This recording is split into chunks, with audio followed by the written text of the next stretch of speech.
Han Daosan merasakan kewibawaannya seolah sedang dipertanyakan. Dia menjadi semakin marah. Energi sejati dari ranah alam Kaisar Dewa meledak dengan liar. Sejak awal dia memang tidak menganggap serius Gustav, tapi kini karena kekuatan dan pertumbuhan Gustav yang penuh ketidakpastian, dia tidak punya pilihan. Kalau Fang Chengjin gagal membunuh Gustav, biar dia yang menghabisinya. Aura sejati memenuhi langit, memancar seperti letusan gunung berapi. Begitu dahsyatnya hingga nyaris menghancurkan langit dan bumi. Di angkasa awan petir terlihat bergulung-gulung dan terlalu menakutkan. Akhirnya, kekuatan yang diberikan Mo Ning-er pun runtuh. Bagaimanapun juga Han Daosan menempati posisi sangat tinggi di daftar cakrawala Gunung Kunlun, cukup kuat untuk mengguncang segalanya. Dengan dentuman hebat menggema, tubuh Gustav terpaku di tempat, lalu darah mengalir dari sudut mulutnya dan tubuhnya terpental ke belakang. Dia terhempas ke tanah, lengannya bergetar, bahkan terasa seperti terbakar. Rasa sakit ini sungguh luar biasa. Inilah perbedaan kekuatan di antara mereka. Han Daosan melangkah mendekat dengan senyum di sudut bibirnya. Meskipun kau memiliki tombak iblis itu, lalu kenapa? Hari ini kau sudah siap mati, bukan? Serahkan barang yang kuinginkan dan aku akan memberimu kematian yang utuh. Di wilayah keluarga Han, tidak ada yang bisa menyelamatkanmu, bahkan keluarga Mo sekalipun. Nada suaranya tinggi, seolah dia sudah menguasai segalanya. Gustav bangkit perlahan. Tangan kanannya menggenggam sebuah batu dan dia hendak mengucapkan sesuatu. Namun pada saat itu terdengar suara tua perlahan meluruh dari udara. Oh, kalau begitu, apakah aku mempunyai kualifikasi itu? Kemudian seorang sosok tua yang mengenakan jubah putih perlahan berjalan mendekat. Setiap langkahnya begitu mantap dan tenang. Kehadirannya membuat udara seketika membeku. Bahkan ekspresi Han Daosan pun langsung berubah. Kenapa orang ini muncul? Sial. Kalau dia harus menyebutkan beberapa orang di Gunung Kunlun yang tidak bisa dia ganggu, orang tua ini adalah salah satunya. Gustav pun memperhatikan kakek tua itu. Awalnya dia mengira tidak mengenalnya, namun saat sang kakek berbalik, dia baru menyadari itu adalah penjaga gerbang tanah Fukusawa yang pernah dia temui. Namun aura yang dipancarkan sang kakek hari ini sungguh berbeda dari sebelumnya. Karakternya menggetarkan jiwa dan sorot matanya memancarkan dominasi yang tidak terbantahkan. Gustav benar-benar tidak mengerti, mereka hampir tidak punya hubungan apapun. Lalu kenapa kakek ini muncul dan membelanya di saat genting seperti ini? Han Daosan lebih tidak bisa menerima kenyataan ini. Dia melangkah maju, walaupun hatinya merasa kesal, dia tetap berbicara dengan sopan. Tuan Yuan, apa yang sedang kau lakukan? Anak ini ada kaitannya dengan klan iblis. Kalau kau membantunya sekarang, bukankah itu berarti kau berpihak melawan masyarakat Gunung Kunlun? Tuan Yuan, kami semua menghormatimu, jadi jangan sampai kau salah langkah dalam prinsip sebesar ini. Semua orang tahu anak ini amat haus darah. Banyak murid sekte Siwei sudah dia bunuh. Orang sekejam itu tidak layak hidup di dunia ini. Kalau dia terus berkembang, akibatnya akan sangat mengerikan. Setelah berkata demikian, Han Daosan melirik orang-orang di sekitarnya. Mereka pun langsung mengerti dan serempak menyuarakan dukungan. Tuan Yuan, apa yang dikatakan Tuan Han benar. Anak ini memiliki senjata milik klan iblis dan pikirannya sangat kejam. Pasti ada masalah dengannya. Kalau hari ini dia tidak kita habisi, di masa depan dia bisa menjadi bencana. Namun Tuan Yuan dari gerbang tanah Fukusawa mengabaikan mereka. Dia malah berbalik menatap Gustav dan bertanya, anak muda, apakah kau berasal dari klan iblis? Gustav menggeleng dan baru hendak menjawab, tetapi Tuan Yuan sudah lebih dulu membalikkan tubuhnya dan menghadapi para ahli ranah alam Kaisar Dewa di hadapannya dan berkata, sudah cukup. Aku sudah menyelidikinya. Anak ini bukan dari klan iblis. Dia hanyalah seorang kultivator biasa. Masalah ini sampai di sini saja. Ekspresi semua orang langsung berubah aneh. Apa? Kapan dia menyelidiki? Anak itu bahkan belum sempat bicara banyak. Bagaimana Tuan Yuan bisa begitu yakin? Kenapa Tuan Yuan begitu berpihak pada anak itu? Hati semua orang mulai gelisah, terutama Han Daoshan. Hatinya penuh dengan ketidakpuasan. Tidak diragukan lagi, Tuan Yuan sudah bulat hati ingin melindungi Gustaf. Tapi atas dasar apa? Kalau sampai Tuan Yuan turun tangan, langsung, jangan-jangan latar belakang anak itu memang benar-benar luar biasa. Setelah ragu cukup lama, Han Daoshan akhirnya angkat bicara. Tuan Yuan, anak itu benar-benar tidak bisa dibiarkan. Ucapanmu tadi pun tanpa bukti. Kupikir. Han Daoshan belum selesai berbicara. Tuan Yuan sudah mengeluarkan dengusan dingin. Dia melangkah maju. Bumi dan langit pun berguncang. Aura yang luar biasa menekan dengan hebat. Beberapa ahli alam kaisar dewa yang berada di depan langsung terpental keras, bahkan sampai membentur tembok dengan keras. Amarah seorang senior sejati. Siapa yang berani menghalanginya? Bahkan Han Daoshan pun tidak sanggup menahan serangan aura itu. Walau tidak sampai mundur, tapi wajahnya langsung pucat dan darah di dalam tubuhnya bergolak hebat. Tuan Yuan menyapukan pandangannya ke arah semua orang, lalu berkata dengan suara dingin, "Sekarang, siapa yang masih punya keberatan? Kalau ada silakan maju ke depan. Sudah bertahun-tahun, aku menjaga gerbang Fukuzawa. Hari-hariku terlalu membosankan. Tapi hari ini lumayan juga. Aku bisa menggunakan kalian semua sebagai bahan latihan." Begitu kata-kata ini keluar, siapa yang berani melangkah? Ini adalah Tuan Yuan. Namanya dikenal luas sebagai salah satu tokoh paling kuat di daftar cakrawala. Tuan Yuan pernah bertarung melawan 6 hingga 7 orang ahli ranah alam kaisar dewa sekaligus, tanpa menggunakan senjata roh, hanya bermodalkan sebatang kayu. Dia mendominasi semuanya dan mengguncang seluruh gunung Kunlun. Kini kata-katanya sudah mengandung amarah. Siapa yang berani macam-macam? 1 detik, 2 detik, hingga 10 detik berlalu, tidak seorang pun bergerak. Bahkan tidak ada yang berani mendekat. Tuan Yuan mengangguk puas atas reaksi semua orang. Dia pun berbalik menatap Gustaf lalu berjalan mendekat dan menepuk bahu pemuda itu dengan ringan. Hampir seketika, Gustaf merasakan aliran hangat menyelimuti seluruh tubuhnya. Luka-lukanya pun pulih sepenuhnya, seolah-olah tidak pernah terjadi apa-apa. Sensasi ini terasa sangat aneh dan mengejutkan. Tuan Yuan berkata dengan nada tenang namun penuh keyakinan, "Anak muda, ikutlah bersama kakek. Ada beberapa dendam yang belum saatnya dibalas sekarang. Orang-orang ini pada usiamu sekarang, bahkan tidak memiliki setengah dari kekuatanmu. Ketika kau cukup kuat di masa depan, mereka akan gemetar ketakutan hanya dengan mendengar namamu. Ikutlah, ada beberapa hal yang perlu aku bicarakan denganmu."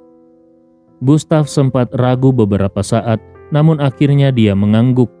Meskipun dia masih memiliki beberapa kartu truf yang belum digunakan, mengungkapkannya terlalu dini hanya akan menarik lebih banyak perhatian dan membahayakan dirinya.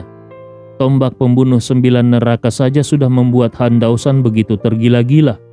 Apalagi kalau kekuatan Mo Ning-er dan Xiao Huang terungkap, pasti situasinya akan menjadi jauh lebih berbahaya. Makam reinkarnasi hanya bisa melindunginya untuk sementara, tapi tidak seumur hidup. Satu-satunya jalan adalah memperkuat diri sendiri. Gustaf pun mengikuti Tuan Yuan menuju suatu tempat yang tidak diketahui. Jilin dan anak-anak lainnya pun ikut serta. Kini Jilin sudah menjadi sosok yang diandalkan oleh anak-anak itu, pemimpin mereka dalam situasi sulit ini.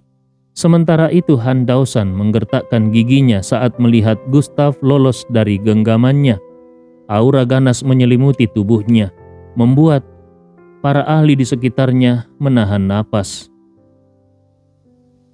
Keluarga Han adalah keluarga kuno yang tersembunyi. Berasal dari zaman purba. Namun hari ini rencana mereka digagalkan hanya oleh seorang kakek tua. Meskipun Tuan Yuan mampu melindungi Gustaf untuk sementara waktu, dia tidak mungkin bisa melindungi Gustaf selamanya. Apa yang diinginkannya dari Gustaf tetap akan dia dapatkan, meskipun kini semuanya menjadi lebih rumit. Tiba-tiba Handausan teringat sesuatu. Dia pun berteriak kepada Gustaf yang semakin menjauh. "Anak muda, kau datang ke wilayah keluarga Han. Tentu karena ingin masuk ke dalam alam rahasia darah roh, bukan?" Langkah Gustaf langsung terhenti. Memang tujuan utamanya adalah tempat itu. Beberapa ahli dari klan darah roh di dalamnya kemungkinan besar berkaitan dengan keberadaan ratusan ahli besar di makam reinkarnasi. Apapun yang terjadi, dia harus masuk ke sana. Melihat reaksi Gustaf, Handausan tertawa dingin. "Sepertinya dugaanku benar. Tapi jangan lupa, alam rahasia darah roh berada di bawah kekuasaan keluarga Han. Tanpa persetujuanku jangan harap kau bisa memasukinya. Bahkan kalaupun harus membuang kesempatan itu pada anjing, aku tidak akan memberikannya kepadamu. Mulai hari ini, aku akan memerintahkan semua sekte dan keluarga untuk menjaga ketat wilayah alam rahasia darah roh dan wilayah keluarga Han. Begitu kau masuk, itu artinya kematian. Kau pikir bisa selamanya bersembunyi di balik Tuan Yuan?" Gustaf berbalik. Dia menatap Handausan dengan dingin lalu berkata pelan, "Tenang saja, saat alam rahasia darah roh dibuka, aku pasti akan ada di dalamnya. Dan kalau aku Gustavie tidak bisa memilikinya, maka tidak ada satupun kekuatan di seluruh Gunung Kunlun yang akan mendapatkannya." Setelah itu, Gustaf dan rombongan menghilang dari pandangan semua orang, meninggalkan keterkejutan dan kemarahan di wajah Handausan serta para ahli lainnya. Mereka menganggap tekad Gustaf itu konyol, ingin masuk ke alam roh, rahasia darah roh, meskipun semua jalan sudah diblokir. Itu sungguh menggelikan. Sementara itu Mo Weihai yang juga melihat kepergian Gustaf hanya bisa menghela nafas panjang. Dia ingin membantu Gustaf, namun pemuda itu terlalu suka menimbulkan masalah. Kalau dia turun tangan, bisa saja keluarga Mo ikut terseret dalam pusaran besar ini. Gustaf memang kemungkinan besar terkait dengan leluhur keluarga Mo dan mengetahui rahasia masa lalu yang mendalam. Itulah yang membuat semuanya menjadi rumit dan beresiko. Tanpa menoleh, dia hanya berkata kepada anaknya, "Mengenai ini, kita bahas nanti. Soal alam rahasia darah roh, biar kalian berdua yang masuk.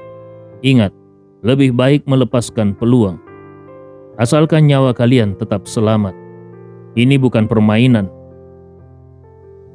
Dan satu hal lagi, akhir-akhir ini Gustaf sudah menjadi sasaran banyak pihak. Mulai sekarang lebih baik kau jangan berhubungan lagi dengannya. Aku tidak mau keluarga Han menuduh keluarga Mo tidak tahu diri. Mendengar ucapan ayahnya, Mo Ning tampak kesal dan ingin membantah. Namun ketika dia melihat Handausan berjalan ke arah mereka, dia hanya bisa menahan diri dan diam. Saat ini bukan waktu yang tepat untuk membuat masalah bagi ayahnya. Mengenai Gustaf, dia akan mencari cara lain untuk menghubunginya. Bagaimanapun juga, dia harus membantu Gustaf. Handausan mendekati Mo Weihai dan memandangnya dengan penuh arti, lalu berkata, "Tetua Mo, terus terang saja, apa sebenarnya hubunganmu dengan anak itu? Dan dari mana asal-usulnya? Bagaimana dia bisa sampai membuat Tuan Yuan turun tangan secara langsung?" Mo Weihai sendiri sebenarnya tidak tahu pasti. Dia menggeleng pelan, dan setelah berpikir sejenak, akhirnya dia menjawab, "Anak itu pernah menyelamatkan putriku. Ketika dia tahu bahwa keluarga Mo akan pergi ke wilayah keluarga Han, dia hanya meminta tumpangan. Tidak ada hubungan lain di antara kami. Sedangkan latar belakangnya, yang aku tahu hanya bahwa dia berasal dari sekte Gerbang Dewa Medis. Sebuah sekte medis yang sudah lama meredup. Tidak ada latar belakang berarti." Mendengar penjelasan itu, Handausan tidak menjawab. Dia langsung berbalik dan berjalan pergi. Beberapa langkah kemudian suaranya terdengar di seluruh ruangan. Siapapun yang membawa Gustaf ke wilayah keluarga Han di masa depan, maka keluarga Han akan berutang budi kepadanya. Dan sekarang, rapat belum selesai. Jadi, silakan lanjutkan. Mendengar pernyataan tersebut, semua orang terperangah dan menarik nafas panjang. Mendapatkan hutang budi dari keluarga Han hanya dengan membawa seorang pemuda seperti Gustaf, itu sungguh luar biasa. Tampaknya Handausan memang bersedia melakukan segalanya demi mendapatkan Gustaf.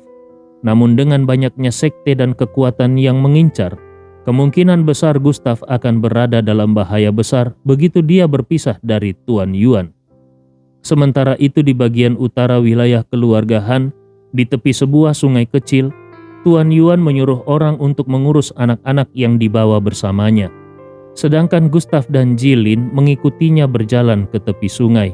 Tuan Yuan duduk santai di sebuah kursi rotan di tepi sungai. Dia memegang tongkat pancing, seolah sedang bersiap untuk memancing. Dia terlihat sangat santai. Gustav dan Jilin saling pandang. Lalu Gustav melangkah maju dan membungkuk hormat. "Terima kasih atas bantuanmu tadi, Tuan Yuan." Gustav merasa dia harus berterima kasih atas pertolongan tersebut. Tuan Yuan membuka matanya. Dia menyipitkan pandangan sambil tersenyum. "Tidak perlu berterima kasih. Aku hanya tidak tahan melihat sekelompok orang menyalahgunakan kekuatan mereka terhadap yang lemah." "Oh iya, siapa namamu tadi?" "Maklum, usiaku sudah lanjut. Jadi ingatanku tidak terlalu baik. Kemarilah, masih ada satu tongkat pancing lagi. Temani orang tua ini memancing sebentar." Gustav pun duduk di sampingnya dan mengambil tongkat pancing. Namun dia segera menyadari kalau tongkat itu hanya memiliki seutas tali tanpa umpan maupun kait. Bahkan kalaupun ini hanya lelucon seperti cerita Jiang Taigong yang memancing tanpa kail, tetap saja ini terasa agak berlebihan. Meskipun demikian, Gustav tetap duduk dengan tenang. Bagaimanapun, orang tua ini sudah menyelamatkannya dan tampaknya bukan sosok biasa. Gustav pun memperkenalkan dirinya. "Tuan Yuan, namaku Gustav Ye. Aku berasal dari kota Agoru, Tiongkok." Tuan Yuan tampak terkejut saat mendengar kata Gustav Ye dan Tiongkok. Dia bergumam pelan, "Gustav Ye? Gustav Ye? Apakah kau ada hubungan dengan keluarga Ye dari Gunung Kunlun? Dulu di gerbang keluarga Ye pernah muncul batu prasasti dari langit dan di atasnya tertulis nama Gustav Ye. Konon, nama itu menjadi tabu terbesar bagi keluarga Ye di Gunung Kunlun." Mendengar itu, tubuh Gustav langsung menegang karena semua yang dikatakan pria tua itu benar adanya. Mungkinkah Tuan Yuan tahu sesuatu? Melihat reaksi terkejut Gustav, Tuan Yuan pun tersenyum ringan. "Keluarga Ye dari Gunung Kunlun akhir-akhir ini tampaknya sangat tenang. Tidak banyak pergerakan. Tapi kalau mereka tahu kau masih hidup di luar sana, mereka pasti akan melakukan segala cara untuk menyelapkanmu. Dia akan melenyapkanmu dengan segala cara. Selain itu, saat ini posisimu sangat berbahaya. Begitu banyak kekuatan sedang mengincarmu. Kalau identitasmu terbongkar, mungkin tidak ada jalan keluar bagimu selain kematian. Jadi apa rencanamu selanjutnya? Kalau kau belum memiliki tempat untuk bernaung, aku bisa merekomendasikan beberapa sekte. Meskipun tidak termasuk kekuatan puncak di Gunung Kunlun, namun kekuatan mereka juga bukan sesuatu yang bisa diremehkan." Gustav menggelengkan kepalanya. "Aku ingin pergi ke alam rahasia darah roh." Tongkat pancing di tangan Tuan Yuan langsung jatuh. Dia menoleh memandangi Gustav dengan ekspresi terkejut. "Apa?" Awalnya dia mengira ucapan Gustav sebelumnya hanyalah candaan. Tidak disangka anak ini benar-benar nekat ingin pergi ke alam rahasia darah roh. Dia berkata, "Anak muda, bukan aku meremehkanmu, tapi tidakkah kau sadar betapa berbahayanya situasimu sekarang? Alam rahasia darah roh itu, aku saja tidak bisa memasukinya. Kalau kau benar-benar pergi ke sana, bahkan aku pun tidak akan bisa membantumu. Kau yakin ingin ke sana?" Gustav mengangguk sangat mantap. Tuan Yuan benar-benar tidak habis pikir dengan keteguhan hati Gustav. Setelah berpikir sejenak, dia berkata juga, "Memang, di dalam alam rahasia itu ada banyak sekali kesempatan dan peluang besar. Tapi di sana juga terdapat beberapa ahli dari klan darah roh. Sedikit saja kau ceroboh, nyawamu akan melayang di dalam. Kalau kau memang bersikeras ingin pergi, aku tidak akan menghalangi. Lagi pula, kakimu sendiri yang melangkah. Tapi sebelum kau pergi, aku ingin tahu satu hal. saat di tanah Fukusawa waktu itu. Bagaimana kau bisa mengetahui tempat terbaik itu? Itulah pertanyaan yang paling membuat Tuan Yuan penasaran. Gustav tentu tidak mungkin mengkhianati Xiao Huang. Meskipun Tuan Yuan sudah menyelamatkannya, namun ada beberapa rahasia yang tidak bisa dia ungkapkan dengan mudah. Gustav berkata, "Tuan Yuan, mengenai tempat itu, mungkin hanya keberuntungan saja. Saat itu aku merasa seperti ada suara yang memanggilku, jadi aku memilih tempat itu." Tuan Yuan menatap Gustav penuh rasa ingin tahu. "Oh ya? Suara? Jangan-jangan darah di dalam tubuhmu memiliki keistimewaan tertentu?" Tiba-tiba mata Tuan Yuan menyipit. Dia langsung meraih pergelangan tangan Gustav, dan dengan satu goresan ringan di jari, setetes darah segar langsung muncul. Darah itu bahkan melayang di atas telapak tangannya. Tuan Yuan merasakan ada sesuatu yang janggal. Sangat janggal. Darah ini. Dia segera mengarahkan satu jarinya, memancarkan cahaya keemasan untuk menghancurkan darah itu. Namun anehnya cahaya emas tersebut justru langsung hancur saat menyentuh darah Gustav. Wajah tenang Tuan Yuan langsung berubah penuh keterkejutan. Apa? Karena tidak percaya dengan apa yang dilihatnya, dia pun memaksa keluar setetes darahnya sendiri. Darah Tuan Yuan mengandung akar roh dan garis keturunan yang sangat kuat. Dalam kondisi normal, kalau darah itu bersentuhan dengan darah orang lain, maka darah yang lebih lemah akan langsung hancur. Inilah metode paling langsung untuk menguji garis keturunan seseorang. Darah miliknya di bawah kendalinya segera menyerbu dan mencoba menelan darah Gustav. Tidak lama kemudian darah milik Tuan Yuan tampaknya berhasil menelan darah Gustav. Melihat hal itu dia pun menghela nafas lega. Nah, ini baru masuk akal. Dengan tingkat kultivasimu, tidak mungkin garis keturunanmu bisa melebihi milikku. Sepertinya aku terlalu berpikiran jauh. Namun baru saja ucapannya selesai, darah yang sebelumnya tampak berhasil melebur justru mengalami perubahan. Tuan Yuan terkejut saat mendapati bahwa darah yang dikiranya sudah menelan darah Gustav justru hilang. Sebaliknya, darah Gustav malah mengambil alih sepenuhnya. Bahkan ikatan terkecil sekalipun antara darah mereka berdua tiba-tiba terputus.